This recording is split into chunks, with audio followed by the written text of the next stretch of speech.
இன்னைக்கு நம்ம மார்வல் யூனிவர்ஸ்ல தீர்க்கப்படாத சில கேள்விகளை பத்தி தான் பார்க்க போறோம். இந்த கேள்விகள் இன்னுமே மார்வல் யூனிவர்ஸ்க்குள்ள ஒரு புரியாத புதிரா தான் இருக்கு. இந்த கேள்விகளுக்கு உங்ககிட்ட பதில் இருந்தா கமெண்ட்ல சொல்லுங்க, நானும் தெரிஞ்சுக்கிறேன். எனவே அப்படியே நம்ம சேனலுக்கு சப்ஸ்கிரைப் தட்டி விட்டுருங்க. வீடியோவை கேக் ஆஃப் பண்ணிடலாம். மார்வல் யூனிவர்ஸ்ல தீர்க்கப்படாத கேள்விகளை முக்கியமான ஒரு கேள்வியா இருக்கிறது, நம்ம கேப்டன் அமெரிக்கா அவரோட முழு வாழ்க்கையும் தன்னோட நாட்டுக்காக அர்ப்பணிச்சிட்ட அப்புறம், அப்படியே அவருக்கு வயசாகிட்ட அப்புறம், மார்வல் யூனிவர்ஸ்ல எத்தனையோ சூப்பர் ஹீரோஸும் அவெஞ்சர்ஸும் இருந்தும் எதுக்காக அவரோட சீல்ட சாமுல்சன் கிட்ட கொடுத்தாரு அப்படின்ற ஒரு கேள்வி புரியாத புதிரா தான் இருக்கு. அவெஞ்சர்ஸ் எண்ட் கேம்ல நடந்த போரோட முடிவுக்கு அப்புறம் நம்ம கேப்டன் அந்த இன்ஃபினிட்டி ஸ்டோன்ஸ் எல்லாத்தையும் திருப்பி அதே இடத்துக்கு கொண்டு போய் வைக்க, அந்த இன்ஃபினிட்டி ஸ்டோன்ஸ் எடுத்துட்டு டைம் டிராவல் பண்ணி அந்த இன்ஃபினிட்டி ஸ்டோன்ஸ் எல்லாத்தையும் திருப்பி அதோட இடத்துல வச்சிட்ட அப்புறம் பெக்கி கார்ட்டரோட அவர் ஆசைப்பட்ட வாழ்க்கையை வாழ்ந்துட்டு திருப்பி அவரோட டைம்லைனுக்கு வர்றப்போ நம்ம கேப்டனுக்கு வயசாயிடுது. அப்போ நம்ம கேப்டன் அவரோட கேப்டன் அமெரிக்கான்ற பதவிக்கு சாமுல்சனை தேர்ந்தெடுக்கிறாரு. கேப்டன் அமெரிக்கா ஸ்டீவ் ராஜர்ஸ் எதுக்காக சாமுல்சனை தேர்ந்தெடுத்தாரு அப்படின்னு நீங்க என்ன நினைக்கிறீங்க? இங்க இது மட்டும் இல்லாம ஸ்டீவ் எதுக்காக சாமுல்சனை அவரோட பெஸ்ட் ஃப்ரெண்டா எதுக்காக தேர்ந்தெடுத்தாரு அப்படின்றத மார்வல் எங்கேயுமே இதுக்கான ஒரு தெளிவான விளக்கத்தை கொடுக்கல. இதுவுமே மார்வல்ல ஒரு புரியாத புதிரா தான் இருக்கு. அதுக்கப்புறம் நம்ம ஏஜ் ஆஃப் அல்ட்ரான்ல பார்த்த குயிக் சில்வருக்கு எப்படி பவர் கிடைச்சிச்சு அப்படின்றது ஒரு கேள்விக்குறியா தான் இருக்கு. 2015ல MCU-க்குள்ள அறிமுகப்படுத்தப்பட்ட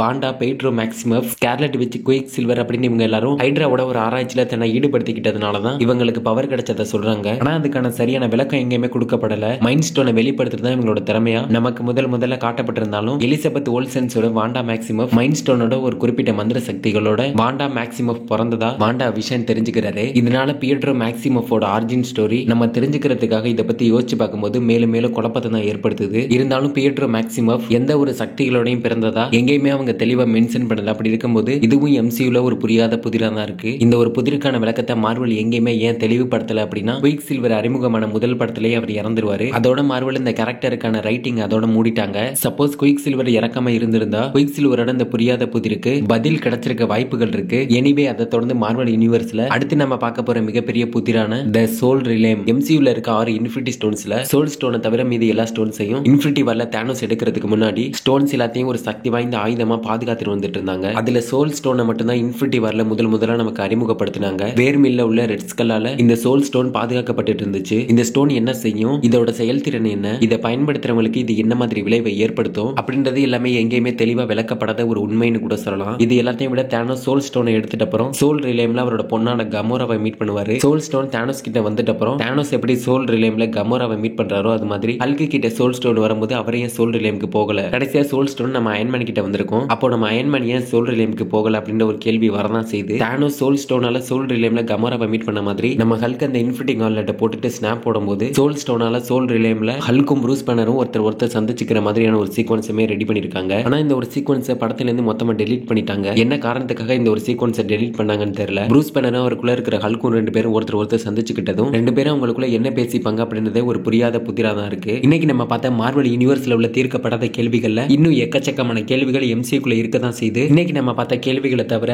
MCU-ல உங்களுக்கு புரியாத புதிரா இருக்க கேள்விகளை கமெண்ட்ல சொல்லிட்டு அப்படியே நம்ம சேனலுக்கு சப்ஸ்கிரைப் தட்டி விட்டுருங்க. அடுத்த வீடியோல பார்க்கலாம்.